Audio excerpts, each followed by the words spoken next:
Hello, lowly tarnished. Today we're going to talk about something different. Just a few weeks ago, the Elden Ring network test showed us an array of new bosses, but those are only less than half of the bosses we've seen so far, so that is why this video will shed light on all the bosses in Elden Ring in the closed network test and beyond. Before I go into the methodology behind this video, I want to mention that you can skip to the entries you want to see the most by using the video chapters in the description. Also, I'm going to take my sweet time with this video, so if this turns out to be longer than usual, then just grab something to eat, get something to drink, hug your Torios plushie, sit back and enjoy the show. I will talk about close to 40 different characters and enemies in Elden Ring, and talk about whether they are bosses or not. Spoiler alerts, over 25 of them are likely going to be bosses. Be it Godrick the Golden, the Spiritstag, the Lord of Blood, the Lunar Queen, or maybe even the potential final boss of this game, I came across many theories and bits and pieces of lore. I will talk about the boss's potential lore, their potential location in the game, and for the bosses in the network test, also my personal experience while fighting them. I even went so far as to look up some Norse mythology and came to some very interesting conclusions about some of these bosses. Additionally, I also found some out-of-bounds enemies that we will take a look at, meaning enemies that were found outside the white wall that was supposed to trap the player in a particular area during the closed network test. We will also discuss leaks for one entry, but more about that once we get there. But now, let's talk about what I counted as a boss in more detail. So, what is a boss? Bosses in Elden Ring are called foes or great foes. These kinds of enemies are what I counted as bosses, although I'm a lot stricter than, let's say, the Elden Ring Factual wiki in that regard. Even with this restriction, I was still able to find more than 25 bosses. But please do bear in mind though that this is very speculative and not everything is set in stone. It is very likely that some of my predictions are going to turn out to be very fucking wrong. However, I still think that most of them will be quite close to the truth. As I was not able to record the footage from the network test because Bandai blocked the ability to record if you're a lowly tarnished human and not a large YouTuber like Vati and co, I will use gameplay from other sources, all of which will be linked below. The order in which I will talk about the bosses in this video is somewhat planned and somewhat random. I made sure to spread out the most interesting enemies all over the video so it stays engaging all the way throughout. Plus, I will alternate between talking about bosses we actually fought in the network test and bosses we've only seen in trailers and other materials to create some variety.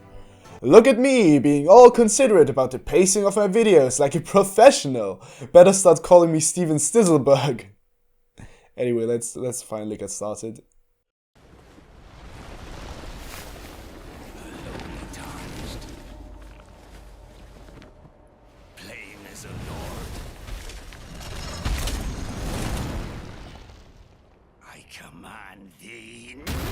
Starting off by talking about Godrick the Golden is probably one of the hardest tasks of this video, as I will have to explain quite a lot. Godrick is likely the strongest enemy we will fight in the early game, being the first lord we fight, the first demigod that needs to be slain in order to get part of the Elden Ring, and get one step closer to becoming the Elden Lord. He will be found at the end of the first legacy dungeon, Stormhill Castle. But Godrick wasn't always strong. Godrick was born as offspring of Queen Marika, the Eternal. Yes, not Marika, it's pronounced Marika. Anyway, born a weakling child, he coveted the strength of his kin. We can assume that amongst his kin are Godfrey, the first Elden Lord, and probably also a number of other lords across the lands between. So the first question we have to ask ourselves is, how did Godrick go from being a weakling to a demigod lord? There are two possibilities in my opinion. Either the part of the Elden Ring transformed him into what he is now, and he got that part by being a rightful heir to the Elden Ring, or at least the piece of it. Or he had to do something in order to get strong enough to even get the part of the Elden Ring in the first place, if his heritage was not enough to secure a spot as someone that has the chance of getting their hands onto the Elden Ring. So basically a one-step versus two-step process. While I do not know the answer to this question, I do know exactly where we will fight him. Exactly here. Pinpointing this location was kind of easy since we just have to take a look at the surrounding architecture to find out that the fight has to be exactly here on the map. But let's talk about the elephant in the room, the body horror. Godrick is twisted. We do not know when he started turning his body into what it is now, but he does have an unhealthy obsession with body modification, like a Kardashian. There are hands sewn onto his body, his own main hands bearing 6 fingers, and his right foot being nothing but a blob of toes and flesh. He apparently even sews a dragon head onto his left arm mid-boss fight, which further underlines that he is probably responsible for the body modifications we have seen so far in Elden Ring. There are, depending on what you think, 3 to 5 characters in this video that suffered the same fate, so we'll talk about them once we get there. And not all of them were changed in the same way that Godrick was changed, as we see with these birds for example that have blades on them. There's also a kind of body modification, but it's nothing to do with hands. So when did he change his views and started specializing on hands? Also, who are the ones in Limgrave and beyond that want to take his place as the ruler of Stormvale Castle? This snippet right here proves that there are characters that want to take his place. I do not think we've met him yet, but we will definitely see more in the future. It could also just have been phrased weirdly and just refer to the other demigods that naturally want to see each other dead. But for now, let's move on to a boss that is a bit simpler. My notes before writing this script literally just said Lamau as a description for this boss. Yeah, the soldier of Godrick is just a little bitch boy that goes down in 4 hits and is nothing but a glorified tutorial. Moving on, the tree sentinel is probably the first proper boss you will fight. Located right at the start of the game when you first exit the cave, this Gyobon knockoff will grant you your first game over screen. Lore-wise, there's not a lot to say here. We do not know a lot about them at this time, I think, but I can say from personal experience that this knight knows how to fight. They also introduced us to the mechanic that enemies can destroy buildings. His shield also poses a great threat, even being able to Uno reverse your magic attacks back into your face. All in all, this boy knows how to throw hands. Speaking of throwing hands, this fella right here has got a lot of them. And this is also the very first entry we have seen where we actually do not know whether this is a boss or not. But I'm certain that this is a dungeon boss, as the arena we fight it in is very similar to those of other boss fights we have seen so far in the dungeons. This boss also wears some kind of crown and has probably been modified by Godrick and his people. And if this boss really is some kind of experiment, then it is likely to be kept somewhere near the castle. But since having another small dungeon inside of the legacy dungeon wouldn't necessarily fit that well in my opinion, I think that this boss could be somewhere along the bridge or in the tower we see off in the distance. The Burial Tree Watchdog was the first instance of an Elden Ring boss in the demo that really surprised me. All of its attacks are weird and unsettling, and it hits like a fucking brick. This is certainly one of the harder-ish early game bosses, and is at the end of one of the more memorable overworld dungeons, the Stormfoot Catacombs. Be careful when it does this attack right here, as the AoE this attack creates is very much in favor of this dog and very much not in favor of you. And speaking of dogs, or wolves, or bears, or lions, or whatever, next up we got this boss, one of my favorite moments of the Elden Ring trailer. This enemy is not confirmed to be a boss, but come on, I'd bet my left kidney that this bear, wolf, lion thing is a boss. I also think that this is a mandatory boss of the Grateful category like Godrick. It could even be that this boss is another end boss of a legacy dungeon, but I could also see this boss being a defender of the now shattered Golden Order, and them therefore being a character that doesn't want the Elden Ring for themselves, but instead wants to keep you from getting another part of it. At least their partly golden design, plus the sign in the background, are hints towards that. Additionally, the way the trailer is built up, seeing a broken building like this and then the symbol accompanied by the lines, "The Golden Order is broken to its core," it's almost too perfect to be a coincidence. There are currently many discussions online whether the Golden Order is referring to an age or something like a military faction. No matter what the answer to this question is, I think that this character might give us some more insight into it all. Additionally, I do think that this boss will be mid to late game, but that is only a gut feeling. Yeah, that's pretty much all. I will get back to this boss a bit later though. Oh, and another detail I want to mention is that the things in the background are actually fucking dragons. And yeah, that's cool. What else do you want me to say? I'm a simple human. I like dragons. Yeah, and speaking of dragons, this was for many, including me, one of the standout bosses of the network test. Located in the swamp just right of the starting area, Agheel swoops down from above and eradicates an enemy camp before setting up camp there itself. This boss is quite tough and can be fought on foot or on horseback. There are 3 things I want to mention. First of all, it counts as a great foe, making it the only boss in the demo aside from Marika that is a great foe. This is interesting since this boss is not mandatory at all. However, it is a dragon, so yeah, I get why it has to be considered more of a foe than the fucking soldier of Godrick. Secondly, killing it gives you a dragon heart, which can be offered at the dragon altar in order to get Greyl's Roar, a strong attack which is named after a great dragon which is presumably already dead. And the last thing I want to mention is, what the fuck is that name? Flying Dragon Agheel? Why not go all out and call the other bosses man that sits on a horse and wears armor, or Kingly King Kingsley? I mean, damn FromSoft, be a bit more creative with them names. Speaking of dragons, this dragon is on a whole nother level, which is why I refer to them as an Archdragon. This boss looks strong, like really strong, like damn it can pick up lightning bolts from the sky like they're fucking apples. This is gonna be another great foe boss for sure, and its grey golden look might have interesting story implications. This seems to be more than just a dragon minding its own business like Agheel. This dragon feels like it is more of a connection to what is happening. After all, dragons are called heirs by Godrick, so maybe the offspring of Marika and the dragons are connected. Regarding its location, I could imagine it being here, as the formations would fit, but I'm far from sure about that. Back to something more casual, the Beastman of Farum Azula is a little shitboy that I just parried 3 times and yeeted into oblivion within 15 seconds.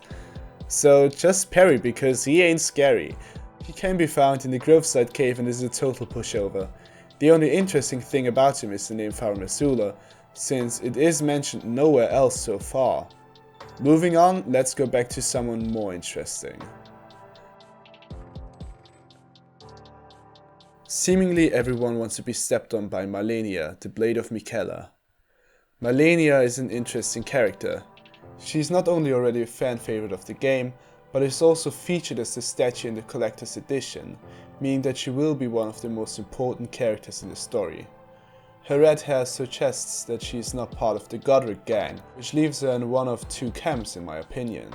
Either she is partly responsible for the shattering of the Elden Ring, or, more likely in my opinion, she has her own goal that she can now follow since the Golden Order has been broken. Her arm and face are corroded. She wears prosthetics for her other arm and leg. She is located seemingly at the root of the Earth Tree, meaning that she will await us at the very bottom of the world. What happened to her? This tweet from Elden Ring Twitter might shed a bit more light onto the whole thing. A duel of gold and red. This tweet puts it as though the Golden Order and Malenia might be on opposing sides of the spectrum. Enemies. But how come she wears golden armor then? This character made me ask so many questions I don't know the answer to. And it doesn't become easier when this character, that I called red-haired warrior of Miquella, enters the frame. They seem to get burned by the fiery sky that the shattering seemingly created. Maybe Malenia is trying to save her people, the people of Miquella, by becoming the Elden Lord, or rather Elden Lady, since apparently the shattering has caused them great pain. But there's just a lot of speculation on my part again. However, this warrior here could also just be a symbol of how the burning sky hurts the red-haired people, and the warrior themselves is maybe already dead at the start of the game. By the way, I could take many characters from the trailers and talk about them, but regarding people like this, for example, I just don't have any ideas yet, so stay shut for now. Someone who also stayed shut for a long time is Bloodhound Knight Dariwil, who can be found in the demo in a so-called Ever Jail. This probably translates to Eternal Prison. This fight reminds me of a weak Hiltorious fight, as it also resembles a knight that has gone insane, and this boss in particular moves practically like an animal, making the boss fight frantic and fun. However, why did Daryl get put into the Eternal Prison? Well, probably because he serves the Lord of Blood. Yes, you heard right, the Lord of Blood. The Lord of Blood is likely responsible for blood-based sorcery being called as much as inevitable by his supporters, meaning that they think that the Lord of Blood will start his reign over the lands between soon, now that the Golden Order has been broken. Bloodhound Knight Derek was probably just a follower that was deemed dangerous enough to be put into an eternal prison. The Briars of Sin description additionally reads that those who use this kind of sorcery have been banned to the north, which is where I think the Lord of Blood will be. And I know that there's not much to go on with this character, but come on, there's no way in hell that FromSoft puts a character called Lord of Blood into a game and doesn't let us fight them. I mean, this guy might be the closest thing we'll ever get to a Bloodborne sequel at this point. I feel like the Bloodhound Knight Daniel has been nothing but an appetizer of what is to come. So I'm going to go out on a limb and say that the Lord of Blood is also going to be a great foe. The Spiritstag Eikþyrnir is the next boss where I went out of my way to theorize, and I actually looked into Norse mythology for this one. In Norse mythology, 4 stags eat among the branches of the world tree. They crane their necks upwards while chomping on the branches. The morning dew gathers in their horns and forms the rivers of the world. Their names are given as Dain, Dvalin, Duneir and Durathor. There are many theories around the meaning behind those stags. Those stags supposedly represent winds that cut through the clouds, but they could also represent seasons. We all know that seasons will have quite a strong meaning in Elden Ring, seeing as the falling leaves of the Earth Tree and the autumn forest seem to represent a literal fall of the lands between. It is also said that the 4 stags were one before, named Eikþyrnir. This is why I went with this name. The spirit stag in Elden Ring has antlers that glow in a bright blue, which could be another hint at it being Eikþyrnir, with antlers that fill the lands between with water. This boss is breathtaking. Seeing this boss in the trailer is the exact moment when my jaw dropped to the floor, so I hope parts of my speculation about them will turn out to be true. Speaking of speculations, let's go out of bounds for this next one. A player known as Ellison by Proxy shared videos on their YouTube channel where they went beyond the white barrier in the Elden Ring demo. It shows the player entering another Everjail, a similar one to the one where we found the Bloodhound Knight Dustin. The 16 Crucible Knight served Godfrey, the first Elden Lord, so if this one isn't an Everjail, it probably means that Flo did something that made them put him here, like abandoning the other knights after the ring shattering. If it did indeed abandon them, what does it actually say about Godfrey? What happened to him? We'll talk about that later. Also one thing, Flo never loads into the map, which means he could be a placeholder. This is further underlined by the fact that another player did find Flo somewhere else as a dungeon boss. The user that posted this shot was not the one that took the shot, so more information is currently not available. The only thing we can say for certain is that Flo will be a boss. Up next we got Ordovis, or another Knight of the Crucible. We do see a Knight of the Crucible stand beside an NPC in this shot and get ready to fight in this shot. We do not know if those two are the same, but we do know that this is a different boss from Flo if we look at the wings in the background. In the first shot they seem to stand beside a family member of Godfrey, still serving their purpose as a protector. 2 of the Knights of the Crucible were stronger than the rest, Ordovis and another one. Since those 2 are stronger, I could imagine one of them being the boss shown here, although it could also be one of the other 13 ones. However, we do find Ordovis' greatsword in a carriage in the demo. Does this mean that Ordovis is dead? If so, who murdered him and why? All of these questions yet need to be answered, but now my money is on this being the other Crucible Knight that stands above the others, and not Ordovis. Back to something a bit more relaxed, the Stonedigger Troll do be digging, he do be jumping, he do be chonking, and he do be bonking. It's a fun boss, found at the best small dungeon we've seen so far, the mines of the Limgrave tunnels, and drops the Dragon Scale Blade, which will probably be one of the best early weapons. There's nothing else to say, so let's move on to Tree Sentinel 2 Fiery Boogaloo. We've seen this boss in the gameplay showcase, and this one seems to be in the Autumn Forest area. The 2 things that strike me as the most interesting are that they seem to have a significant amount of different attacks from the variant we will have fought at the start of the game. Another interesting thing is that this knight seems to be mandatory. At least we can't pass through the gate until we beat him. Of course, knowing FromSoft, there could be workarounds, but still, it makes this boss seem a bit more important and strong than his Limgrave counterparts. The Demi-Human Chiefs are absolute pushovers. Found in the Dissenters Cave, they can just be yeeted into oblivion, where they can meet up with the boy from Farum Azula and the soldier of Godrick in pushover heaven. The only thing that is interesting surrounding the boss fight is Bok, an NPC that was cast away by the Demi-Humans. His questline will lead him back into the cave, but in the demo that is where it ends. I think Bok will have a bit more to say in the full game, and his questline will continue in that cave, especially since the Dissenters Cave is definitely named after him. Next up we got this knight, and what can I say, the wiki says that this is a boss, but it probably isn't. The surrounding area does not look at all like a boss arena. It's more likely that this knight is just a strong enemy inside of a castle, nothing more and nothing less. The thorns are cool though. This next boss will have us take a look at the leaks that surfaced a while ago, together with new context that we found in the network test. I will talk about the leaks but not show them in the video because I'm somewhat against spreading the material itself, but it did prove useful when it came to proving that the boss I'm going to talk about indeed exists. Glintstones are the ember of the cosmos. Glintstone sorcery therefore builds upon the strength found within these stones. The Academy of Raya Lucaria specializes in these practices. Now, this building right here is likely going to be the Academy, as the moon supposedly protects the Academy.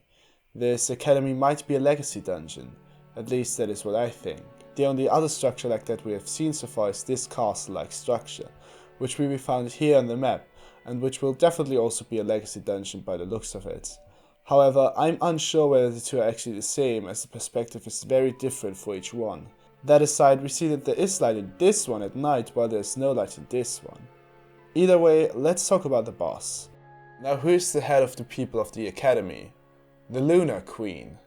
The Lunar Queen not only seems to be a strong sorceress, but a boss introduction cutscene with her has been leaked online as well, proving my assumption that she will be a boss. The cutscene shows her spawning in an arena with a projection of the moon behind her. Interestingly enough, this does not take place in the Academy, but instead in an underground area, a big cave of sorts, with old town-like structures. This means that someone else is probably the head of Raya Lucaria right now. But I will not get into that for now, as I do not know if there's evidence that Carolus, the forefather of glintstone sorcery's resurgence, is still alive. If he were, then I could also see him as a boss, but for now let's leave the discussion about him, the Lunar Queen, this special kind of sorcery, and what it means for the starting character class of the Enchanted Knights, for another day and move on to the next boss. The Grave Warden found in the Mirkwater Catacombs is seemingly just another no-name bitch boy that needs to get slapped in the face a few times. There's nothing more I want to say about them, apart that they were fun to fight, but the fight itself was not extraordinary in any way, and neither were they. You might remember me using the screenshot before while I talked about the Raya Lucarian Academy, right? Well, this fine fella can be seen in the full screenshot, riding through the night with a crown and the semblance of what could have been a royal robe or royal clothing of some sort. I do think that the enemy shown in this artwork will be found around here on the map, since it is actually quite easy to pinpoint its location, but I do not think that this will be a boss. I just wanted to point out this former noble citizen of the lands between, because its design caught my eye and because it is fun for me to pinpoint locations like this. Moving on, Pumpkinhead is just an adorable little fella that loves plants just a little bit too much, or as we in Vienna call such people, ein Boku-Student. Pumpkin Spice Latte is found quite hidden around here on the map and does not pose that much of a threat. The interesting part comes now. Some people actually found a second Pumpkinhead out of bounds, which counted as a normal enemy. It is kind of funny though, because in the full game both will probably be fought around the same time, yet one is a boss and one isn't. Additionally, the one on the bridge actually has a different and more hard-hitting weapon than the other one, making it the tougher one out of the two. This decision is quite interesting to me, because normally bosses only reappear as regular enemies later in a game. We have now entered a stage where some of the enemies I will talk about will probably not be bosses, but don't worry, I still have quite a few treats left in this video. The caregivers are another type of enemy that I just wanted to mention because 1, they look cool, and 2, they're carrying a baby. Yeah, I'm sure that this will not be a boss, but I just wanted to mention them because them carrying a baby is certainly interesting, Maybe one of you has an idea as to why they're actually doing that. The Lion Guardian is another example of our boy Godrick the Golden doing some wicked body modification. But come on, a lion with blades! Lion Blade sounds like an opening band that would play at a Five Finger Death Punch concert, so get your edginess away from your experiments, Godrick, please. The wiki counts this one as a boss. I don't know. It does not show a boss health bar, and it does not show the foe screen when you have slain it, so it does not count as a boss for me, as per the rules that I clarified in the beginning of this video. Another interesting enemy that is not a boss is this Outcast Mage. If we take a look at the kind of magic they cast, this enemy seems to once have been part of the Glintstone Academy we talked about earlier. It also gives us insights that the Academy will base itself around knowledge and science, because the tweet reads as follows: Faith, knowledge. There are many forces that shape the world. Choose your masters with care. Faith, of course, refers to the followers of the now shattered Golden Order, and knowledge or intelligence refers to the Raya Lucarian Academy. This is also reflected in the respective spells, where you have to have your stats at a certain level to use them. Interestingly enough, the blood spell we know also requires intelligence. Speaking of something not so intelligent, the Many-Armed Keymaster is probably one of the last troublesome enemies you fought in a closed network test. Being the bearer of the key that will give us access to the rest of the castle in the full game, the Many-Armed Keymaster is yet again an enemy that is, let's say, it's got some inner beauty, probably, maybe, and being experimented on by Godrick the Golden, it screams in agony, and well, it's kind of all over the place. Just like above, I also did not count this one as a boss because, again, no big bar health bar means that it is not a boss to me. A loyal wolf will always bite at the master's enemies. The wolves in this game are special. They seemingly appear in gusts of wind. The player character can also be a wolf-like creature. So what is their connection, and who is the master mentioned in the quote? Maybe it is Simba from before? There are theories out there about the wolf people being capable of gravity-defying magic. Something that would make sense if we take a look at these scenes from the trailer again. However, I feel like opening up this topic is not useful right now, as we simply do not know enough about these supposed theories. But if you do know more, please let me know more in the comments. So because of this design, I am leaning towards seeing this as a boss. So for now, I will go out on a limb and count this warrior as a boss, but that is just a guts feeling. Get it? Get it? It's a Berserk reference. Moving on, yeah, the golems from the demo are not bosses. Why do some people think they are bosses? They are just big boys wanting a hug, so let's just go on to the next supposed boss.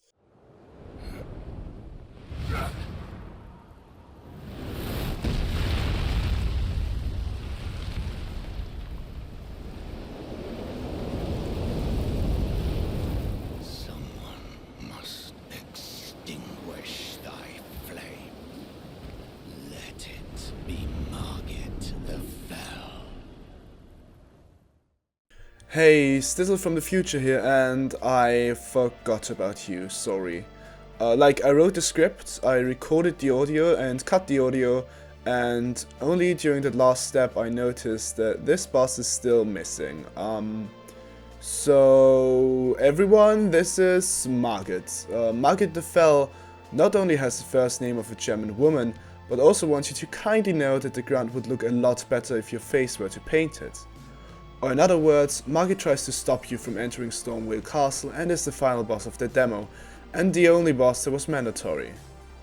And it is also immediately clear why this boss is a great foe, because his hammer is really a great foe putting a dent into your skull. Lore-wise, Margit is seemingly yet another experiment of Godrick the Golden. It would at least explain why 748 horns are growing out of his cheek. But Margit still seems to have self-control, and still seems to be on Godrick's side. And apart from this, his last dialogue before dying is also interesting. I shall remember thee, tarnished, smouldering with thy meager flame. Cower in fear of the night. The hands of the fell omen shall brook thee no quarter. Does this mean that Margit will somehow return? Or does it mean that there are more characters called Fell Omen in the lands between? And why does Margit mention the night? Or did he just want to say something fancy before dying? So many questions and sadly no answers to be found. But maybe you have some ideas about Market. If so, let me know in the comments. Yeah, I know calling this one Smo's Lord Vessel of Ariandel is a mouthful and it's not meant to be taken seriously, as you might have guessed already, but while the gameplay we see them in is not enough to determine whether this is a boss or not, the background does look like an arena of sorts. So again, I am going to go out on a limb here and say that this might be a boss. I'm not entirely sure about it, but hey, what's life without a little bit of good-hearted risk? This out-of-bounds bear is another enemy that does not count as a boss in my opinion, although it hits like a truck. This bear is clearly mutated. This is somewhat proven by us getting a Dragonheart as loot when you kill the bear, which, you know, could have been the work of anyone. Not looking at anyone in particular right now, but yeah, it could mean that this is another experiment of Godrick the Golden. One that was somewhat, I mean it was kinda successful in a way. I mean, I think this bear could have won this year's Fed Bear Week easily, but still there are some things that are bothering me. Two things. First of all, if Godrick experimented on it, why would he leave it out in the wild? That doesn't make any kind of sense, given he has a fucking lion with blades and a soldier in the castle. Like, surely a fucking bear wouldn't be that much of a problem in that case. And secondly, this of course could have been a placeholder item that could be switched with a different item at launch. If the latter is true, it is still quite weird that they would choose something like the Dragonheart as a placeholder instead of something like a normal rune. Anyway, let's talk about a boss that is going to maybe spark a bit of a controversy. This character is the very first concept art the Elden Ring Twitter ever shared. This character, which I called the Spiral Sword White Hood because I'm very creative, is intriguing in many ways. Of course you could say, hey, how the fuck can you say this might be a boss when this might not even be in the game? And I agree, it's a stretch, but look at them. The coiled sword, the flames on the ground, the many layers of clothing, and facial expression that is somewhere between a stern look and an evil smile, the rest hidden behind a hood displaying a face of sorts. Could this person's clothing be made out of human skin? And why would Elden Ring choose to use this as the first concept art for the game, especially since no concept art followed on their Twitter for the next 2 years? The deep purple blackish jewels on the robes do hint at them being neither following the Golden Order, nor the Academy, nor the Lord of Blood. So what does it mean? Is there another faction we know nothing about yet?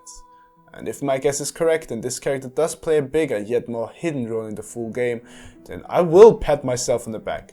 And if not, then, well, then I'm going to pretend that I never thought this character would make it into the game in the first place.